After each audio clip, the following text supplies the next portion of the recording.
창세기 27장 30절부터 41절까지의 말씀입니다. 이삭이 야곱에게 축복하기를 마침에 야곱이 그의 아버지 이삭 앞에서 나가자 곧 그의 형 에서가 사냥하여 돌아온지라.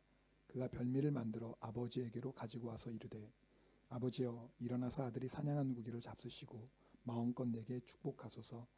그의 아버지 이삭이 그에게 이르되 너는 누구냐? 그가 대답하되 나는 아버지의 아들 곧 아버지의 맏아들 에서로소이다. 이삭이 심히 크게 떨며 이르되 그러면 사냥한 고기를 내게 가져온 자가 누구냐? 내가 오기 전에 내가 다 먹고 그를 위하여 축복하였은즉 그가 반드시 복을 받을 것이니라. 에서가 그의 아버지의 말을 듣고 소리질러 슬피 울며 아버지에게 이르되 내 아버지여, 내게 축복하소서. 내게도 그리하소서. 이삭이 이르되 내 아우가 와서 속여 내 복을 빼앗았도다. 에서가 이르되 그의 이름을 야곱이라 함이 합당하지 아니하니까 그가 나를 속임이 이것이 두 번째니이다. 전에는 나의 장자의 명분을 빼앗고 이제는 내 복을 빼앗았나이다. 또 이르되 아버지께서 나를 위하여 빌복을 남기지 아니하셨나이까. 이삭이 에서에게 대답하여 이르되 내가 그를 너의 주로 세우고 그의 모든 형제를 내가 그에게 종으로 주었으며 곡식과 포도주를 그에게 주었으니 내 아들아, 내가 내게 무엇을 할 수 있으랴. 에서가 아버지에게 이르되 내 아버지여, 아버지가 빌복이 이 하나뿐이리이까 내 아버지여, 내게 축복하소서. 내게도 그리하소서 하고 소리를 높여오니 그 아버지 이삭이 그에게 대답하여 이르되 내 주소는 땅의 기름짐에서 멀고 내리는 하늘 이슬에서 멀 것이며 너는 칼을 믿고 생활하겠고 내 아우를 섬길 것이며 내가 매임을 벗을 때에는 그 멍에를 내 목에서 떨쳐버리리라 하였더라. 그의 아버지가 야곱에게 축복한 그 축복으로 말미암아 에서가 야곱을 미워하여 심중에 이르기를 아버지를 곡할 때가 가까웠은즉 내가 내 아우 야곱을 죽이리라 하였더니. 아멘. 하나님의 말씀입니다. 자리에 앉겠습니다.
옆에 분하고 인사하시겠습니다. 잘 오셨습니다. 네. 또 우리 앞뒤 분들 함께 인사하겠습니다. 축복합니다. 네. 네, 축복합니다. 네, 축복합니다. 네. 첫 단추를 잘못 끼우면 계속해서 틀린 곳에 단추를 끼우게 됩니다. 그죠? 그럴 경우에는 방법이 없습니다. 다 풀고 처음부터 다시 시작해야 됩니다. 여러분, 우리 인생에도 뭔가 이게 잘못된 단추를 끼울 때가 있습니다. 그것 때문에 우리 인생에 생각지도 못했던 여러 가지 문제들을 만나게 됩니다. 여러분, 그럴 때 제일 먼저 확인할 것은 하나님과 나와의 관계입니다. 혹시 하나님과 나와의 관계에 무언가 잘못 끼운 단추는 없을까? 특별히 우리가 인간관계를 통해서 어려움을 당할 때 반드시 하나님과 나와의 관계를 제일 먼저 점검해 보아야 됩니다. 창세기 27장 말씀 나누고 있습니다. 창세기 27장은 이삭의 인생과 가정에 일어난 고통을 우리가 보게 됩니다. 지난주에도 말씀 계속 이어집니다. 오늘도 좀 긴 본문이지만 여러분하고 다 읽은 이유는 이 고통을 통해서 하나님께서 우리에게 주시는 메시지가 있다라는 겁니다. 중요한 건 그런 고통이 왔을 때 우리가 어떻게 반응하느냐가 참 중요합니다. 나에게 왜 이런 고통과 고난이 왔을까? 불평하고 원망하고 분노한다면 그 고통을 통해서 하나님께서 주시고자 하는 유익을 얻을 수 없습니다. 여러분, 고통은요, 하나님께서 우리 인생에 잘못 끼운 단추를 처음부터 바로 끼우게 하시는 어떤 하나님의 특별한 은혜의 시간입니다. 내가 지금 잘못된 길을 걸어가고 있습니다. 내 생각에는 이것이 맞는 길 같지만 사실은 그 길이 망하는 길일 수도 있거든요. 사망의 길일 수도 있거든요. 그래서 하나님께서 우리에게 고통을 허락하셔서 그 고통을 통해서 우리의 인생 잘못된 길을 가고 있다면 하나님이 기뻐하시는 길로 돌이키게 하시는 겁니다. 그래서 고통 안에는요, 고난은요, 우리 성도들에게 특별한 은혜의 시간입니다. 사실 정말 무서운 건 우리 인생의 고통과 고난이 아니라요, 우리가 잘못된 길을 걸어가고 있는데 아무 문제가 없는 거예요. 내가 사망의 길을 걸어가고 있는데, 내가 멸망의 길을 걸어가고 있는데 아무 어려움, 아무 고통이 없는 거예요. 사실은요, 그것이 진짜 무서운 거예요. 혹시 여러분 가운데 저 사람은 교회도 안 나오고 예수도 안 믿는데 하는 일마다 저렇게 다 잘 되고, 나는 그래도 예수 믿고 신앙생활 하려고 하는데 왜 이렇게 자꾸 생각지 못했던 어려움이 생기지? 여러분, 그건 불평할 일이 아니라요, 감사할 일입니다. 로마서 1장 28절 말씀을 함께 읽겠습니다. 로마서 1장 28절입니다. 또한 그들이 마음에 하나님 두기를 싫어하며 하나님께서 그들을 그 상실한 마음대로 내버려 두사 합당하지 못한 일을 하게 하셨으니, 여기 보면 하나님께서 그들을 그 상실한 마음대로 뭐 했다고요? 내버려 두사. 이것을 하나님의 유기라고 합니다. 이게 무서운 거예요. 잘못되는 길로 가는데 그냥 내버려 두는 거예요. 분명히 그 길이 망하는 길인데, 사망의 길인데 하나님이 그냥 가만히 놔두시는 거예요. 그게요, 정말 무서운 일이에요. 왜요? 돌이킬 기회가 없잖아요. 내 인생에 잘못된 길을 가고 있을 때 고통이 오면 우리 인생을 한번 점검해 볼 수 있잖아요. 왜 이런 고통이 왔지? 내 인생에 왜 이런 어려움이 왔지? 내가 혹시 하나님과의 관계에 뭔가 문제가 있는 건 아닐까? 점검해 볼 수 있잖아요. 그리고 그 기회를 통해서 잘못된 길에서 돌이킬 수 있습니다. 그런 의미에서 고통과 고난은 우리에게 유익이 됩니다. 오늘 우리가 읽은 말씀 보면 에서의 이야기가 나옵니다. 에서의 이야기가 우리에게 주는 교훈은, 고난이 왔는데 그 고통을 통해서 하나님이 주시는 유익을 얻지 못하고 오히려 에서는요, 더 잘못된 길로 갑니다. 그러니까 고난이 왔다고 모든 사람이 고난을 통해서 하나님이 기뻐하시는 인생으로 돌아오는 건 아니에요.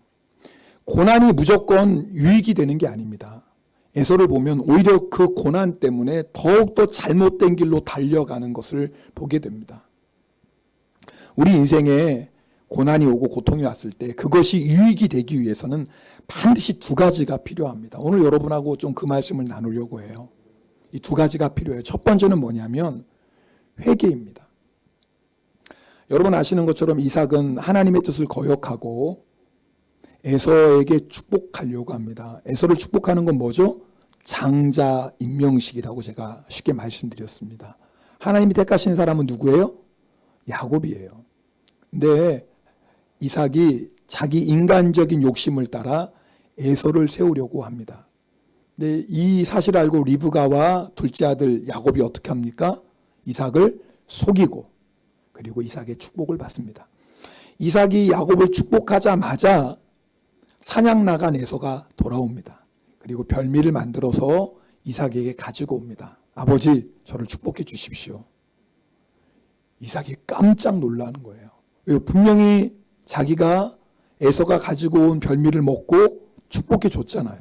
그런데 또 에서가 들어와서 나를 축복해 달라고 하니 이게 얼마나 놀라운 일입니까? 우리 33절 말씀을 함께 읽겠습니다. 오늘 본문 33절 같이 읽겠습니다. 이삭이 심히 크게 떨며 이르되 그러면 사냥한 고기를 내게 가져온 자가 누구냐? 내가 오기 전에 내가 다 먹고 그를 위하여 축복하였은즉 그가 반드시 복을 받을 것이니라. 자, 33절 제일 앞부분 좀 보여주시겠습니까? 이삭이 어떻게 해요? 심히 크게 떨었다 얘기해서 그냥 떨었다 정도가 아니에요. 얼마나 이삭이 지금 두려워하는지 심히 크게 떨었다라고 얘기해요. 그런데 이 부분에 대해서 성경의 유명한 학자 존 칼빈은요 어떻게 해석했냐면 이 두려움이 이삭이 야곱에게 속아서 잘못 축복했다 여기서 온 두려움이 아니라 자칫하면 자신이 하나님의 뜻을 저버리고 에서를 축복할 뻔했다는 그 생각에서 나오는 안도의 두려움 이렇게 해석을 했어요. 무슨 말이에요? 하나님의 뜻을 이삭이 알았어요. 하나님의 뜻은 야곱을 축복하는 거예요. 근데 이삭은 누구를 축복하려고 했죠? 에서를 축복하려고 했어요. 근데 왜 두려운 거예요? 자기는 자기의 마음대로 하나님의 뜻을 거역하고 에서를 축복하려고 했는데 하나님이 그 이삭을 막으시고 누구를 축복하셨어요? 야곱을 축복하신 거예요.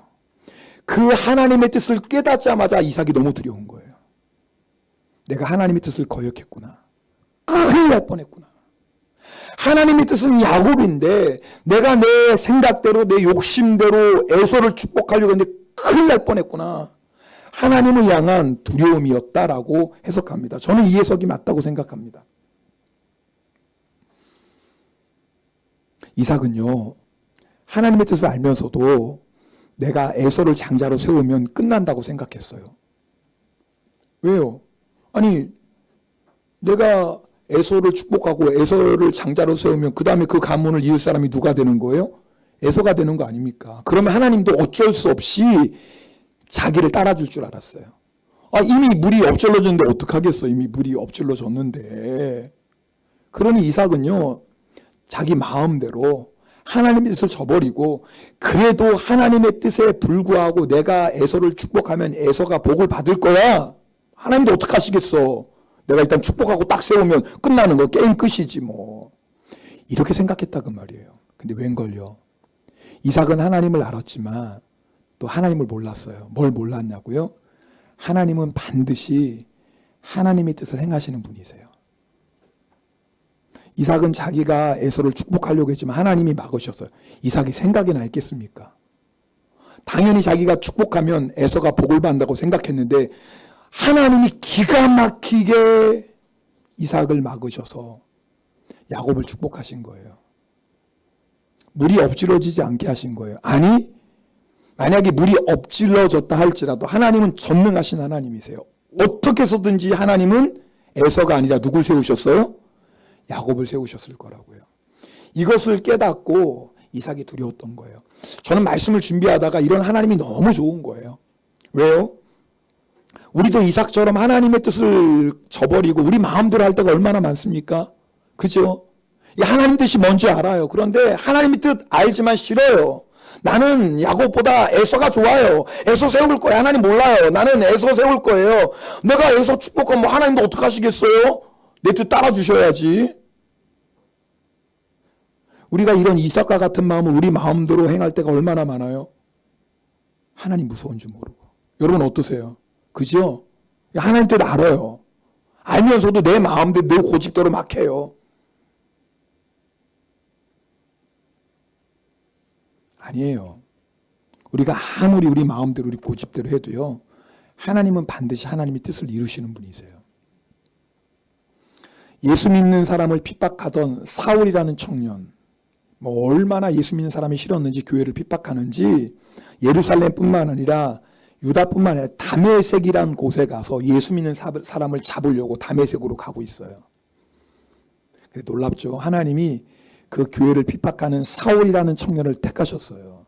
그리고 그를 사도로 세우시려고 하나님이 결정하셨어요. 하나님이 결정하시면 그렇게 되는 거예요. 그래서 교회를 핍박하던 사울이 뭐예요? 교회를 세우는, 복음을 전하고 교회를 세우는 바울로 바뀌죠. 하나님이 행하시면 어느 누구도 하나님의 역사를 가로막을 수가 없어요.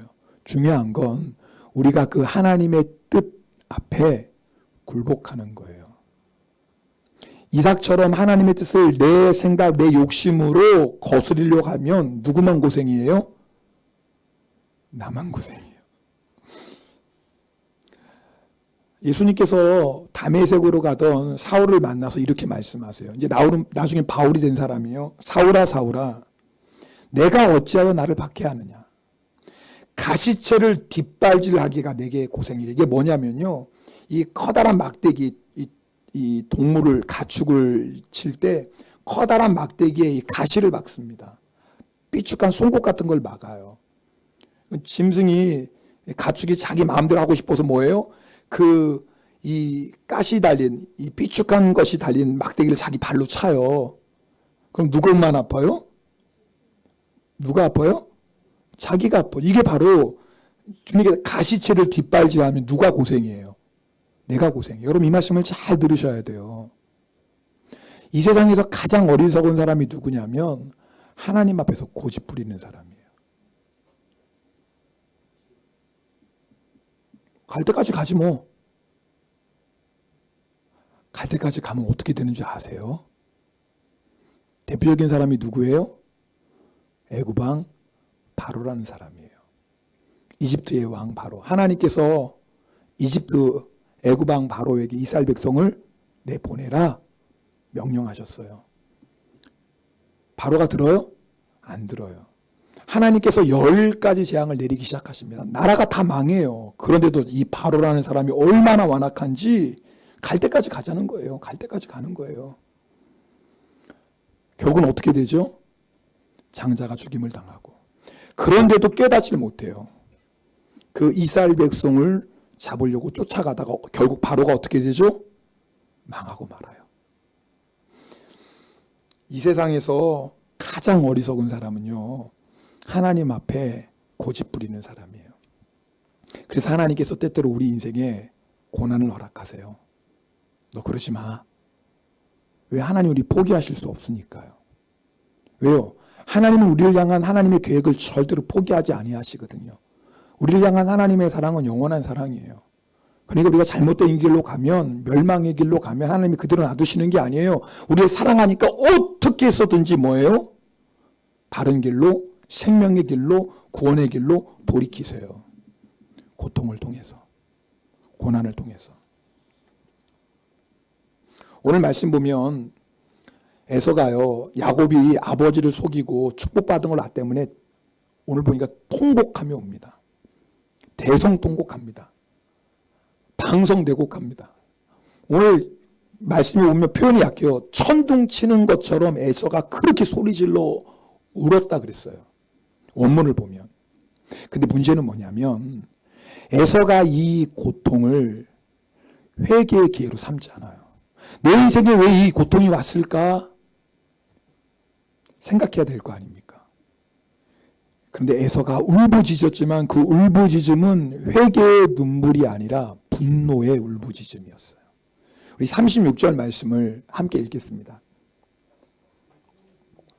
36절 같이 읽겠습니다. 에서가 이르되 그의 이름을 야곱이라 함이 합당하지 아니하니까 그가 나를 속임이 이것이 두 번째니이다. 전에는 나의 장자의 명분을 빼앗고 이제는 내 복을 빼앗았나이다. 또 이르되 아버지께서 나를 위하여 빌복을 남기지 아니하셨나이까. 자, 여러분 에서가 말하는 거 야곱이 나를 속인 게 두 번째입니다. 예전에 내 장자 명분 그것도 빼앗았어요. 여러분 말은 바로 해야지. 야곱이 빼앗았어요? 야곱이 빼앗았나요? 아니죠. 에서가 팥죽 한 그릇 가지고 팔았어요. 자기가 팔았다고요. 무슨 이삭이 빼앗습니까? 이삭이 빼앗는다고 에서가 빼앗길 사람입니까? 그 10세인 에서가 왜 빼앗겨요? 자기가 팔았다고요. 그런데 지금 에서가 뭐라고 말해요? 이삭이 빼앗았대요. 성경은요, 이 팥죽 한 그릇 때문에 장자의 명분을 판 에서에 대해서 이렇게 말씀합니다. 히브리서 12장 16절 말씀 함께 읽겠습니다. 히브리서 12장 16절입니다. 음행하는 자와 혹 한 그릇 음식을 위하여 장자의 명분을 판 에서와 같이 망령된 자가 없도록 살피라. 에서는 성경은 망령된 자라고 말해요. 이 망령된 자 뜻이 뭐냐면 보니까요, 불경건한 사람, 신앙심이 없는 사람, 사악한 사람, 심지어는 어떤 사람이냐면 하나님을 업신여기는 사람, 이게 망령된 자예요. 그래서 한국어 성경에는 에서가 장자의 명분을 가볍게 여겼다 그랬지만 일본어 성경에는 멸시했다 그랬어요. 경멸했다 그랬어요. 에서는요, 팥죽 한 그릇이 중요한 사람이에요. 눈앞에 하나님보다 당장 내 배를 채울 팥죽 한 그릇이 더 중요한 사람이에요. 에서만이겠습니까? 하나님보다 하나님을 예배하고 하나님을 섬기는 거, 나는 돈이 더 좋아요, 세상이 더 좋아요, 세상 쾌락이 좋아요, 이게 에서예요. 성경에 말하는 망령된 사람이 바로 에서예요. 자, 그러면 에서가 이런 고통이 왔을 때 어떻게 해야 돼요? 나의 망령된 죄를 회개해야죠.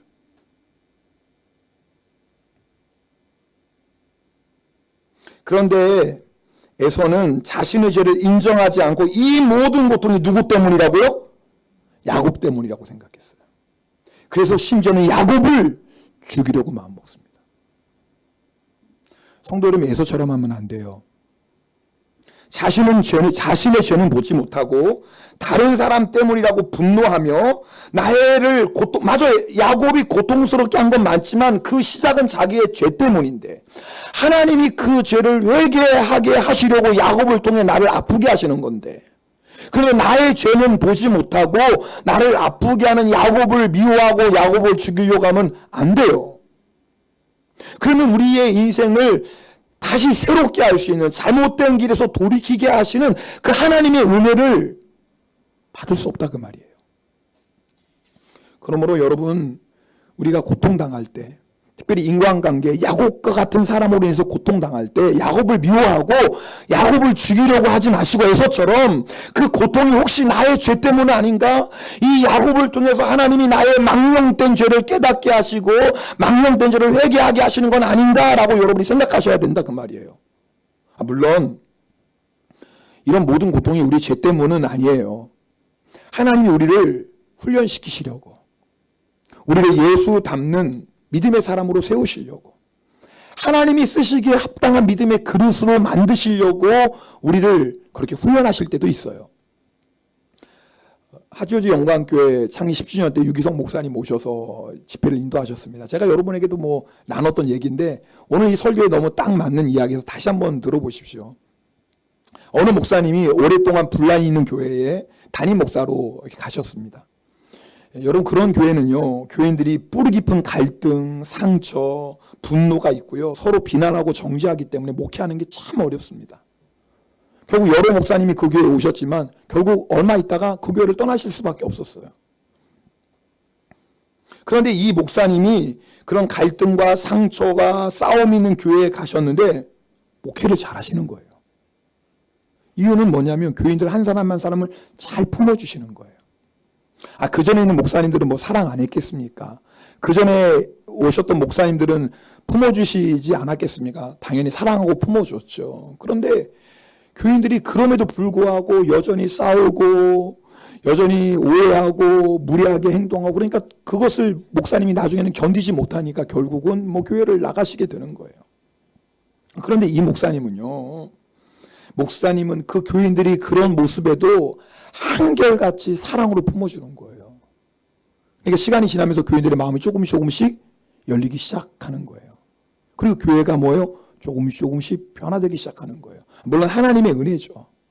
그런데 이 목사님이 그렇게 교인들을 사랑으로 품을 수 있었던 이유가 있어요. 그게 뭐냐면 형님 때문이라는 거예요. 이 목사님의 형님이 참 유별난 사람이에요. 말이 유별난, 좋은 편은 유별나지 못된 사람이에요. 얼마나 못됐냐면 부모님이 돌아가시면서 유산을 남겨줬어요. 그럼 동생하고 나눠야 될 거 아니에요. 그래서 형님이 야 어떻게 하면 좋을까 그랬더니 형님이 알아서 나눠주세요. 그랬더니 알아서 나눠주라고 했는데 뭐예요? 형이 부모님 유산을 자기 혼자 다 삼켜버린 거예요. 동생이 형님 혼자 가지세요 그게 아니라 뭐예요? 알아서 나눠주세요 했는데 말이에요. 그것뿐만이 아니에요. 이 목사님이 결혼식을 하고 신혼여행 출발하려고 하는데 여러분 결혼식 이 필요한 갈비탕 집 주인이 온 거예요. 갈비탕 값 달라고. 그래서 우리 형님이 줄 거니까 걱정하지 말라고. 그랬더니 갈비탕 주인집이 하는 말이 여러분 결혼식 이게 축의금 접수하는 데 있잖아요. 사람이 아무도 없다는 거예요. 여러분 그 결혼식 축의금 들어오면 그걸로 예식장 비용도 내야 되고 갈비탕집 주인에게 돈도 주고 뭐 그렇게 쓰잖아요. 아무도 없는 거예요. 알고 보니까 세상에 형이 그 결혼 축의금 가지고 도망간 거예요. 이런 사람이 어디 있어요? 친구가 그러겠습니까? 모르는 사람도 차마 남의 결혼식인데 어떻게 그런 일을 하겠어요? 그런데 이 형님이 세상에 결혼식 축의금 가지고 다 가지고 도망간 거예요. 그러니 이런 형님 때문에 이 목사님이 얼마나 마음고생 하셨겠어요. 그렇게 마음고생하며 사시다가 이제 그 교회에 딱 부임했는데 아무리 힘들게 하는 교인도 아무리 무례한 교인도 보면 누구보단 나아요? 자기 형보단 나아. 야, 그래도 우리 형보단 낫지. 그러니까 품어주지 못할 사람이 아무도 없는 거예요. 여러분 제가 이야기를 왜 드립니까? 우리 인생에 고통이 올 때 의미 없는 고통은 없습니다. 그 고통을 통해서 나의 죄를 깨닫게 하시든지 아니면 이 목사님 이야기처럼 그 못된 형님 때문에 나로 하여금 정말 어떤 사람도 품을 수 있는 그런 예수님의 사람으로 우리를 훈련시키든지 중요한 건 야곱을 만났을 때 여러분이 미워하고 분노하며 야곱을 죽이려고 해서는 안 돼요. 그러면 그 야곱을 통해 우리를 향하신 하나님의 은혜를 놓쳐버립니다. 여러분 고난 당했습니까? 사람 때문에 고통이 있나요? 먼저 나의 죄를 살펴보세요. 주님, 이것 때문에 혹시 내가 회개할 죄는 없나요? 라고 하나님께 물어보세요. 만약에 내가 아무리 생각해도 내가 지은 죄가 없는 것 같은데 그럼 감사하세요. 야, 하나님이 이 야곱을 통해서 나를 사랑의 사람으로 훈련시키는구나. 이 야곱을 통해서 하나님의 복을 받을 수 있는 믿음의 그릇으로 만들어 가시는구나. 목사님 그래도 아무리 그래도 그렇지요. 야곱이 너무 얄밉잖아요. 너무 못됐잖아요. 놔두세요. 야곱은 하나님이 알아서 손보세요. 여러분이 걱정하지 않으셔도 돼요.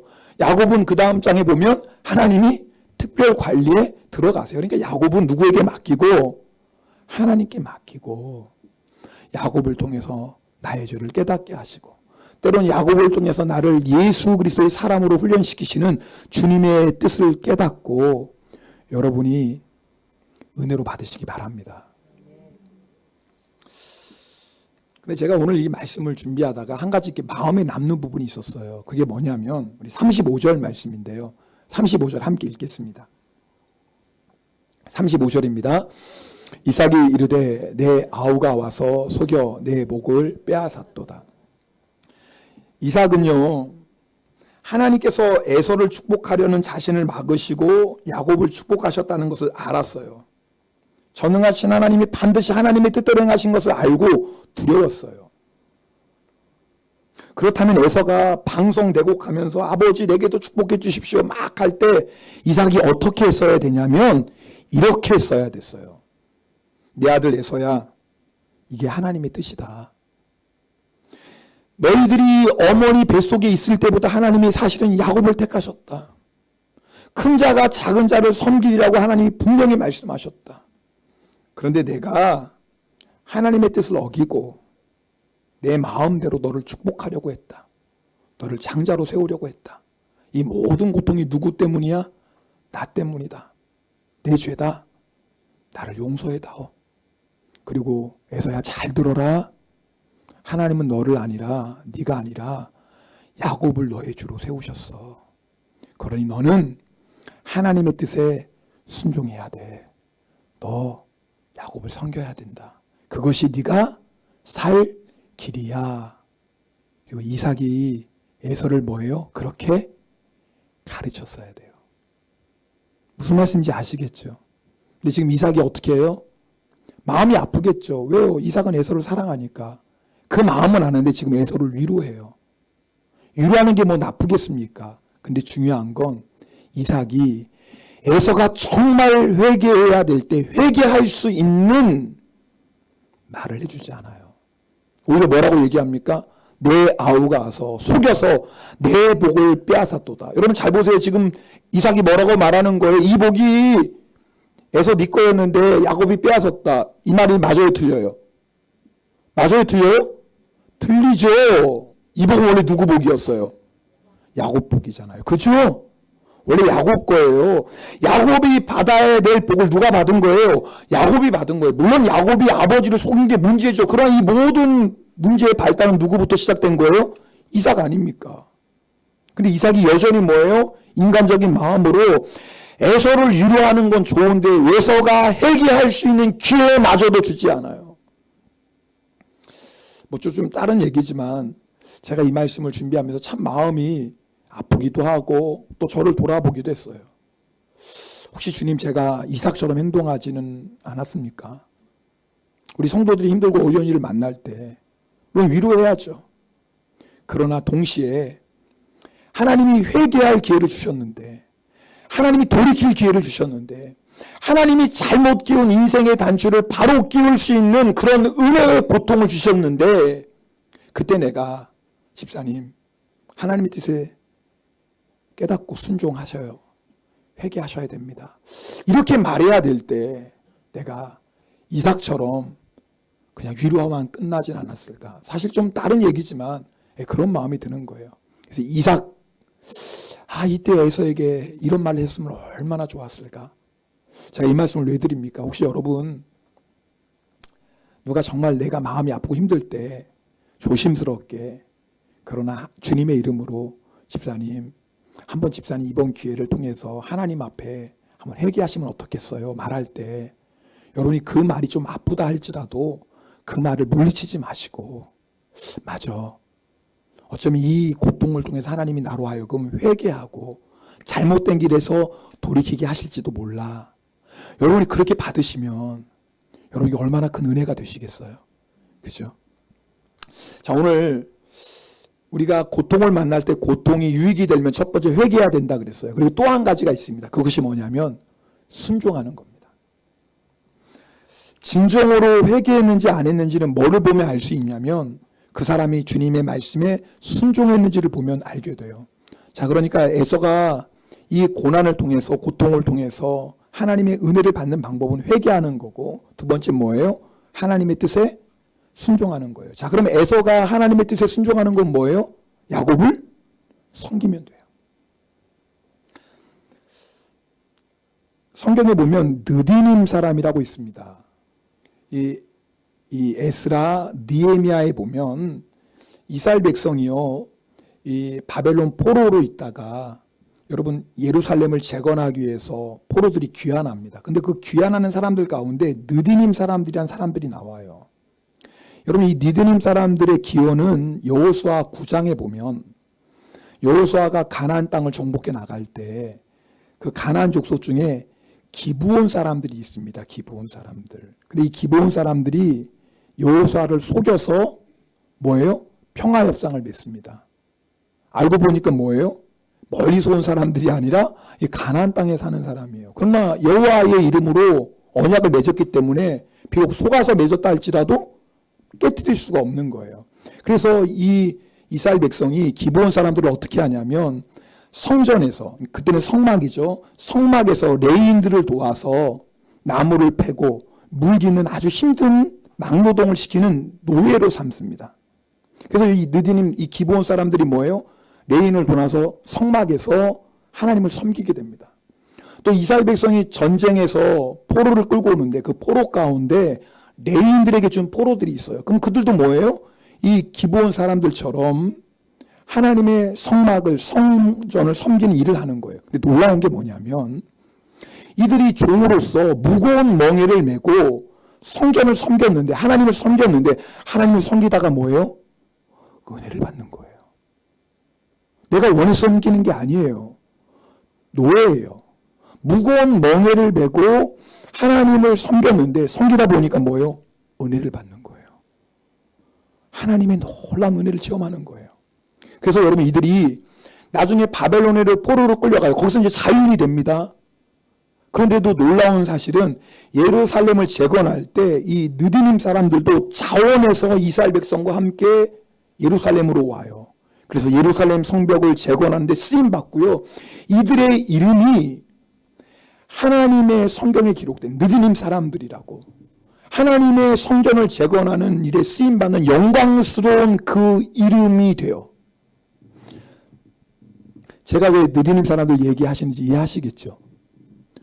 종이었어요. 노예였어요. 무거운 멍에를 메고 하나님의 뜻에 따라 섬겼어요. 그럼에도 불구하고 그들은 나중에요, 이스라엘 백성이 돼요. 이방인에도 불구하고 이스라엘 백성이 일원이 되고 그 이름이 하나님의 영광스러운 그 명부에 기록되는 축복을 받아요. 그렇다면 잘 보세요. 에서가 할 일이 뭐예요? 비록 내가 장남이고 내가 더 힘이 세고 야곱보다 잘난 것 같아도 하나님의 말씀에 순종했다면 에서도 처음에는 멍에를 메고 야곱을 섬기겠죠. 그러나 뭐예요? 하나님의 뜻에 순종해서 멍에를 메고 야곱을 섬기다 보면 뭐예요? 반드시 야곱이 누리는 은혜를 에서도 함께 누리고, 야곱이 하나님의 복을 받을 때 에서도 함께 복을 받고, 처음에는 야곱을 섬기는 자였지만 나중에는 뭐예요? 느디님 사람들처럼 야곱을 섬기는 자가 아니라 야곱과 함께 하나님을 섬기는 구원받은 하나님의 백성이 된다, 그 말이에요. 이것이 에서가 사는 길이에요. 이것이 에서가 복받는 길이에요. 우리 신앙생활 하다 보면 내가 원하지 않는 일들 만납니다. 그렇죠? 마치 느디님 사람들처럼 내가 무거운 멍에를 메고 섬길 때도 있습니다. 그러나 여러분 꼭 기억하셔야 돼요. 내가 아무리 힘들고 어려운 상황이 있다 할지라도 내가 원해서 그런 상황을 만난 거 아니에요. 그러나 그 상황에서 여러분이 하나님의 말씀의 멍에를 메고 하나님께 순종하면 어떤 일이 일어나냐면 느디님 사람이 이스라엘 백성이 되고 하나님의 구원받은 백성이 된 것처럼 여러분도 그 고난을 통해서, 무거운 멍에를 통해서, 순종을 통해서 하나님의 놀라운 은혜와 축복을 누리게 됩니다. 오늘 설교를 마무리하면서 여러분, 오늘 주님 앞에 우연히 나온 분 한 분도 없습니다. 하나님께서 오늘 예배 자리 여러분 다 부르셨어요. 오늘 전도 주일에서 초청받은 분도 오셨을 거예요. 내 인생에 왜 이런 고통이 왔을까? 내 인생에 이런 고난이 왔을까? 하나님께서 나를 잘못된 길에서 돌이키셔서 축복의 길로, 생명의 길로, 구원의 길로 걸어가라고 하시는구나. 여러분이 하나님의 계획을 깨닫고 회개하고 하나님의 말씀에 순종하면, 그러면요, 그 고통은 반드시 우리 인생을 새롭게 하는, 우리 인생을 축복의 길로 걸어가고 생명의 길로 걸어가게 하는 복이 되는 줄 믿습니다.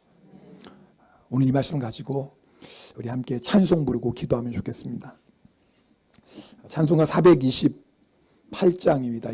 528장 예수가 우리를 부르는 소리. 오늘 받은 말씀 기억하시고 또 오늘 이 가사를 하나하나 생각해 보십시오. 오늘 이 자리에 온 거 우연이 아니라 주님께서 우리를 부르셨어요. 왜 부르셨어요? 그 잘못된 길에서 떠나서 축복의 길을 걸어가라.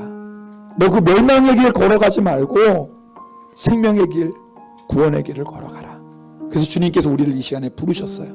우리 찬송 함께 드리고 기도하는 시간 갖겠습니다. 예수와 이름을 부르는 소리 그 음성 부드러워 문 앞에 나와서 사명을 보며 우리를 기다리네. 오라 오라 방황치 말고 오라.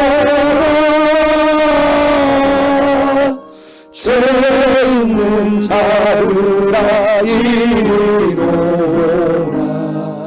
주 예수 앞에 오라. 간절히 오라고 부르실 때에 우리는 지체하랴. 주님의 은혜를 외아리 받고 못 들은 채 하려나. 오라 오라 방황치 말고 오라. 죄 있는 자들아 이리로 오라. 주 예수 앞에 오라. 세월이 살같이 빠르게 지나 쾌락이 끝이 나고 사랑의 그늘이 너와 내 앞에 둘리며 가으네. 오라 오라 방황치 말고 오라. 죄 있는 자들아 이리로 오라. 주 예수 앞에 오라. 3절 가사 잠깐 보세요. 세월이 살같이 빠르게 지나 쾌락이 끝이 나고 나 예수 안 믿고 뭐 내 마음대로 예수 믿고 교회 다녀도 내 마음대로 사는데 뭐 아무 문제도 없고 잘 나가는데 지금 너무 쾌락 가운데 즐거운데 여러분 절대 그렇지 않아요. 반드시 우리 인생의 마지막 순간이 와요. 사망의 그늘이 옵니다. 그래서 주님께서 우리를 부르시는 거예요. 4절 볼까요? 우리를 위하여 예배해 두신 영원한 집이 있습니다. 왜 하나님께서 우리 인생에 이런 고통을 주셨을까요? 이 세상이 끝이 아니야. 반드시 사망의 그늘이 너를 찾아올 거고 그 뒤에 내가 너를 위해 예비한 영원한 집이 있다. 그 영원한 집에서 나와 함께 살자. 우리를 죄에서 그 사망의 길에서 돌이키고자 여러분 인생에 고난을 주시는 거예요. 우리가 할 것은 딱 하나예요. 주님께 돌아오기만 하면 돼요. 우리 4절 우리 이런 마음으로 함께 찬양하겠습니다. 우리를 위하여 예비해 두신 영원한 집이 있어 죄 많은 세상을 떠나게 될 때 영접해 주시겠네. 오라 오라 오라 방황치 말고 오라. 죄 있는 자들아 이리로 오라. 주 예수 앞에 함께 통성으로 기도하겠습니다.